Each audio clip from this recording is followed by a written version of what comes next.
The state of Odisha is beautiful.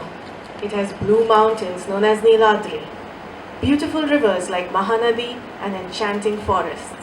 It is famous for its historical places like Udayagiri, Dholi, the largest saltwater lake Chilka, and the famous Rath Yatra of Jagannath at Puri.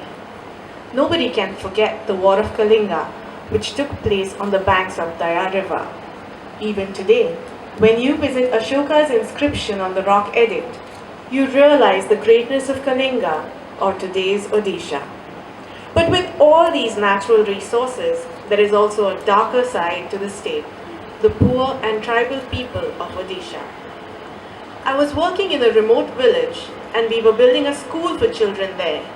The area had a beautiful mountain and a lake, and there was greenery everywhere. The inaccessible road to the village helped retain its beauty. One day, I was in the village for work and it started raining heavily. When it pours, it is very difficult to get out of the forest and it is impossible to know how long the rains might last. I had a translator with me who knew both Oriya and English, and he was helping me in my work. He suggested that we take shelter in a hut nearby until the rain stopped. So we went to the nearest hamlet of huts. The hut was small and had a thatched roof and mud flooring. As we entered, I noticed that it was a single large room partitioned into two. The first portion doubled as a hall during the day and a bedroom at night. The second portion was the kitchen. The owner of the hut came and welcomed us in. He gave us a mat to sit on. I saw that the pouring rain and the gushing water were joining the lake in front of the hut. It was a riveting moment. Even though I heard my watch ticking, I felt that time was standing still. The owner's baby boy was crying inside and his mother was singing a lullaby to soothe him. After some time, my translator got bored and told me that he was going out and would join me after an hour or so. I asked him where he was planning to go in this pouring rain. He told me that he was going to a small shop near the hut. My host wanted to give me something to eat or drink. Indian hospitality dictates that if any guest comes to your house, you must offer them something, no matter how poor you are. The Taittiriya Upanishad says, Atithi Devo Bhava. This means that God comes home in the form of a guest. Indians believe that you must serve your guest, going out of your way if necessary. This man was no exception. He did not speak my language, so he asked me in his broken Hindi, "Tea?" I do not drink tea or coffee, so I firmly said, "No." After some time, he hesitantly asked, "Milk?" I do not usually take milk either, but I didn't want to hurt his feelings by denying everything he offered, so I nodded my head in affirmation. He went to the other side of the partition and talked to his wife in Oriya. "Madam has come all the way from a big city. She is helping our village by establishing a school so that our children can study well. This rain may not stop for some time. Please give her a glass of milk because she is our guest." I know Sanskrit fairly well since I learnt it at home. As a result, I can understand many Indian languages. I may not be able to speak it fluently, but I can certainly understand Oriya to a great extent. My host thought that I did not understand Oriya because I had taken a translator with me. So he felt free to talk about me to his wife in Oriya. Hearing her husband's words, the wife was very upset. "The baby is crying continuously.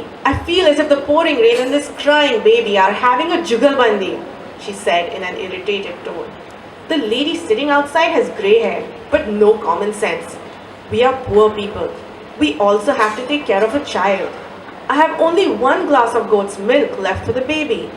In this village, I have to work hard even to get this milk. If madam wants tea, I can give her a few teaspoons of milk. If she wants fish, I can fetch them from the pond and prepare an excellent fish curry. If she wants to eat pakhala, it is already there. But she shouldn't ask for an expensive drink such as milk." My host requested his wife, "Please, don't be so rude. It doesn't suit you. You are a kind-hearted woman. Fortunately, madam can't understand Oriya. Because of this rain, she has come to our hut. Otherwise, she would have left for Bhubaneswar. She is yet to finish her work for the day. Her translator told me that she is a vegetarian and can't eat fish. She may not be used to eating pakala either. Unfortunately, she does not drink tea. Offering just water isn't enough. What else can we give her? We only have milk. Is it not true that we should look after our guest well? You can take half of the milk, add water, and boil it. Madam can share the milk with the baby. Silence fell in the hut. I was shocked hearing the conversation on the other side of the partition. After some time, the owner brought milk for me in a small tumbler. This was the first time I realized that when a guest demands something, however small it might seem, it might be hard for the host to provide it, especially in a poor country like ours. If the guest has expensive habits, it will definitely hurt the host. In my ignorance and on his insistence, I had agreed to drink milk. But I was not even aware that I was snatching the share of a little baby. I felt ashamed. It was not possible for me to eat fish or drink tea. What should I do? A few minutes later, my translator returned from the shop, chewing the pan parak he had gone looking for. I told him, "Tell my host that I am on fast today, as I fast on all Wednesdays. I had forgotten that today is a Wednesday. I don't take anything other than water. So tell him, no milk, please." My translator was baffled because he had seen me having milk in the morning for breakfast. But he conveyed to the host what I had told him anyway. My host asked, "Nobody fasts on Wednesdays. Usually people fast on Mondays, Thursdays, Fridays or Saturdays. Why are you fasting today?"